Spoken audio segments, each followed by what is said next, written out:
જય શ્રી કૃષ્ણ, જય શ્રી વલ્લભ। આજના રાધે કૃષ્ણ સત્સંગમાં શ્રી આચાર્યજી મહાપ્રભુજીના સેવક સાચોરા જોશી પુરુષોત્તમ દાસની વાર્તાનો પ્રસંગ કરીશું। પણ તે પહેલાં આપ રાધે કૃષ્ણ સત્સંગમાં જોડાવા માગતા હોય તો લાઈક કરજો, શેર કરજો અને સબસ્ક્રાઈબ કરજો, જેથી કરીને આવતા તમામ પ્રસંગો આપના સુધી પહોંચી શકે। શ્રી આચાર્યજી મહાપ્રભુજીના સેવક સાચોરા જોશી પુરુષોત્તમ દાસ ગુજરાતના નિવાસી હતા। એ પુરુષોત્તમ દાસ જોશી લીલામાં વિશાખાજીના સખી છે। એનું નામ ગુંચુડા। જોશીની સ્ત્રી ગુંચુડાની સખી છે, એનું નામ દુર્વાસા। બંને જણા ગુજરાતમાં જુદા જુદા ગૃહે જન્મ્યા હતા। પછી બંનેના લગ્ન થયા હતા। પુરુષોત્તમ દાસ 17 વર્ષના થયા ત્યારે એકવાર શ્રી આચાર્યજી મહાપ્રભુજી ગુજરાતમાં પધાર્યા હતા। મધ્યાહન કાળે જોશી એક તળાવ ઉપર સંધ્યા કરતા હતા। ત્યારે શ્રી આચાર્યજી પણ તળાવ પર આવીને સંધ્યા વંદન કરવા લાગ્યા। ત્યારે તેને કૃપા કરીને જોશી જાણી તેને દેવી જીવ જાણીને જોયું। તરત જ જોશીએ શ્રી આચાર્યજી પાસે આવીને નમસ્કાર કરીને પૂછ્યું, મહારાજ, જ્ઞાન માર્ગ મોટો કે કર્મ માર્ગ?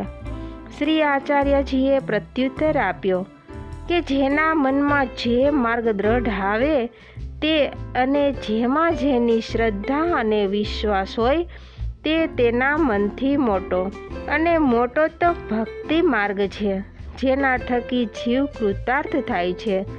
અને જ્ઞાન માર્ગ તથા કર્મ માર્ગથી કઠિનતાથી કૃત્ય થાય તે કોઈથી શક્ય નહીં થાય, કેમ કે તે કષ્ટ સાધ્ય છે। આ કાળમાં દેહને કષ્ટ અપાતું નથી। જો કોઈ શરીરનું કષ્ટ સહન કરે તો મન ઠેકાણે રહે નહીં। તેથી ભક્તિ માર્ગી જીવ કૃતાર્થ થાય છે, અન્ય ઉદ્દેશ નથી। પુરુષોત્તમ દાસ કહે, હે મહારાજ, ભક્તિનું સ્વરૂપ શું છે તે કૃપા કરીને કહીએ। ત્યારે શ્રી આચાર્યજી મહાપ્રભુજી કહે કે ભક્તિના સ્વરૂપનું વર્ણન કરીએ તો કોઈ પાર નહીં આવે, પણ તને કંઈક કહું છું। ત્યારે ભક્તિ વૃદ્ધિની ગ્રંથ કરી જોશીને 11 શ્લોક શ્રવણ કરાવ્યા, કારણ કે તે ઉત્તમ અધિકારી છે, તેને સઘળું જ્ઞાન થઈ ગયું। ત્યારે તેમણે શ્રી આચાર્યજીને દંડવત કર્યા અને વિજ્ઞપ્તિ કરી કે મહારાજ, તમે આટલો વખત કર્મ માર્ગમાં રચેલા પચેલા રહ્યા, છતાં પણ કંઈ જ હાથમાં આવ્યું નથી, જન્મ વૃથા ગુમાવ્યો। હવે તો આપ જ અમને શરણે લો, આપની આજ્ઞા પ્રમાણે અમે કરીએ। ત્યારે શ્રી આચાર્યજી મહાપ્રભુજીએ જોશીની દ્રઢ પ્રીતિ જોઈને નામ શ્રવણ કરાવીને બ્રહ્મ સંબંધ કરાવ્યું અને મસ્તકે ચરણ ધર્યા, હૃદય પર ચરણ ધર્યા અને કહ્યું કે હવે તારામાં ભક્તિ માર્ગ સ્ફુરશે, તું દ્રઢ એકાંગી ભક્તિનો અધિકારી છે। જોશીએ વિનંતી કરી કે મહારાજ, આપ મારે ગૃહે પધારો, મારી સ્ત્રીને અંગીકાર કરો। ત્યારે શ્રી આચાર્યજી જોશીને ઘરે પધાર્યા અને નામ નિવેદન કરાવ્યું, આજ્ઞા દીધી કે તમે ભગવત સેવા કરો। જોશી કહે, મહારાજ, મારા ગૃહમાં શ્રી ઠાકોરજી છે, તેની મર્યાદા રીતિથી પૂજા કરતો હતો, હવે આપની આજ્ઞા પ્રમાણે સેવા કરીશ। પછી શ્રી આચાર્યજીએ લાલજીને પંચામૃત સ્નાન કરાવીને પાટે બેસાડ્યા અને જોશીને મસ્તકે પધરાવ્યા।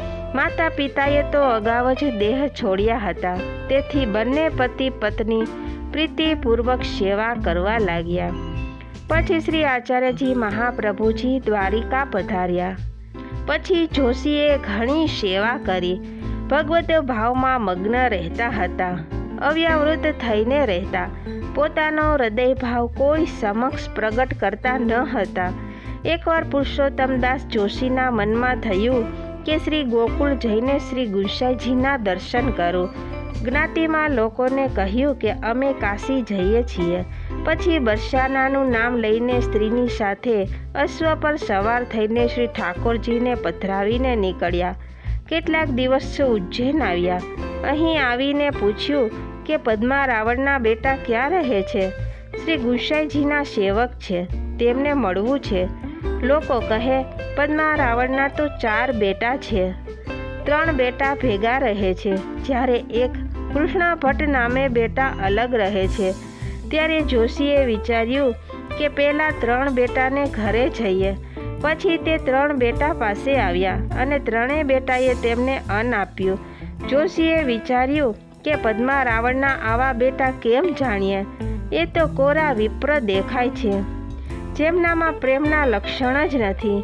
જો અન્ન પાછું આપીએ તો કહેશે કે થોડું જાણીને પાછું વાળ્યું, માટે હમણાં બોલવાનું અનુચિત ગણાશે. પછી કૃષ્ણ ભટ્ટે જાણ્યું કે પુરુષોત્તમદાસ જોશી અત્રે પધાર્યા છે. તેઓ પુરુષોત્તમને પોતાને ઘરે પ્રેમથી તેડી ગયા. સુંદર સામગ્રી તૈયાર કરીને શ્રી ઠાકોરજીને ભોગ ધરીને જોશીને તથા તેમની સ્ત્રીને પ્રીતિથી મહાપ્રસાદ લેવડાવ્યો અને વિનંતી કરી 4-5 દિવસ મહેમાન રાખ્યા. જોશી કહે છે, પદ્મા રાવણના બેટા તો આવા જ હોય. પેલા 3 બેટાએ તો થોડુંક જ અન્ન આપ્યું અને તેનાથી ભૂખ્યા રહ્યા. પછી જોશી કૃષ્ણ ભટ્ટના ગૃહેથી નીકળ્યા ત્યારે તે પોતે પણ જોશી જોડે જોડાયા અને મુકામ પર આવ્યા, સાથે રહ્યા. રાત્રે કૃષ્ણ ભટ્ટ સૂતા ત્યારે થોડીક વારે જોશીએ સ્ત્રીને કહ્યું કે કૃષ્ણ ભટ્ટ સૂઈ ગયા? ત્યારે સ્ત્રી બોલી કે હા. ત્યારે ભગત વાર્તા લીલાનો ભાવ સ્ત્રીને કહે. કૃષ્ણ ભટ્ટ સમક્ષ નહીં કહે, કેમ કે યોગ્ય નહીં હોય તો સિદ્ધ કહીએ. એ પ્રમાણે 2-4 દિવસ વીતી ગયા. કૃષ્ણ ભટ્ટે મનમાં વિચાર્યું કે તારાથી એ ભગત વાર્તા છુપાવીને કરે છે, મને નથી કરતા, તો હવે એમને ભગત વાર્તા કહું. પછી પ્રાતઃકાળે જ્યારે મજલ ચાલ્યા ત્યારે કૃષ્ણ ભટ્ટે જોશીની સ્ત્રીને કહ્યું કે તમે એક બાજુ થોભો, હું ભગત વાર્તા ચલાવું. ત્યારે જોશીની સ્ત્રીએ અશ્વની નજીક આવીને કૃષ્ણ ભટ્ટને કહ્યું વારું. પછી એક બાજુ કૃષ્ણ ભટ્ટે પકડીને એવી ભગત વાર્તા કરી કે જોશીની દેહાનુસંધાન રહ્યું નહીં અને રસમાં મગ્ન થયા. ઘોડા ઉપરથી ઉતરીને ચાલવા લાગ્યા ત્યારે બંને બાજુથી રોકી લીધા. આમ કરતા મજલ પર આવ્યા ત્યારે અશ્વ પરથી ઉતરવા લાગ્યા ત્યારે જોશી બોલ્યા, મને શા માટે ઘોડા પરથી ઉતારો છો? હજી તો હમણાં તો બેઠો છું. પછી સાવધ રહીને ઉતર્યા, પણ ભગત વાર્તાનો આવેશ ઉતર્યો નહીં. કૃષ્ણ ભટ્ટની વાર્તા કહેવા લાગ્યા. રાત દિવસ ભગવત લીલામાં રસમાં લીન રહે છે. આમ કરતા શ્રી ગોકુલ આવ્યા. શ્રી ગુંસાઈજીને દંડવત કરીને જોશીએ કહ્યું કે મહારાજ, કૃષ્ણ ભટ્ટ પર આવી કૃપા ક્યાંથી થઈ?